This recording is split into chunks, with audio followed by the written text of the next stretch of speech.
വയനാട് കള്ളാടിയിൽ കഴിഞ്ഞ ദിവസമുണ്ടായ മണ്ണിടിച്ചിൽ അപകടത്തിൽ അമിക്കസ് ക്യൂറി ഹൈക്കോടതിയിൽ റിപ്പോർട്ട് സമർപ്പിച്ചു. സംസ്ഥാന ദുരന്ത നിവാരണ അതോറിറ്റിക്കെതിരെ ഗുരുതര പരാമർശങ്ങളാണ് റിപ്പോർട്ടിലുള്ളത്. വയനാട് കള്ളാടിയിലുണ്ടായ മണ്ണിടിച്ചിൽ ദുരന്തത്തിലാണ് അമിക്കസ് ക്യൂറി ഹൈക്കോടതിയിൽ പ്രത്യേക റിപ്പോർട്ട് സമർപ്പിച്ചത്.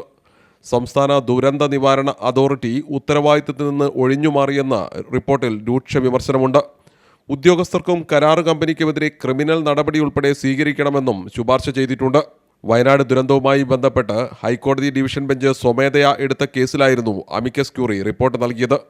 സംസ്ഥാന ദുരന്ത നിവാരണ അതോറിറ്റി ഉത്തരവാദിത്തത്തിൽ നിന്ന് ഒഴിഞ്ഞുമാറി പരിസ്ഥിതി അനുമതിയുള്ള പദ്ധതിയിൽ ഇടപെടാതെ ഫയൽ മടക്കിയെന്നാണ് വിമർശനം. കരാർ കമ്പനിക്കെതിരെയും അന്വേഷണം വേണം. പരിസ്ഥിതി അനുമതിയിലെ മണ്ണ് നിക്ഷേപ വ്യവസ്ഥകൾ ലംഘിച്ചോ എന്നും അന്വേഷിക്കണമെന്ന് ശുപാർശയുണ്ട്. കരാർ കമ്പനിയുടെ സുരക്ഷാ വീഴ്ചകളും നിയമലംഘനവും അന്വേഷിക്കണം. തൊഴിലാളികളുടെ സുരക്ഷാ മാനദണ്ഡങ്ങൾ പാലിച്ചോ എന്നും പരിശോധിക്കണം.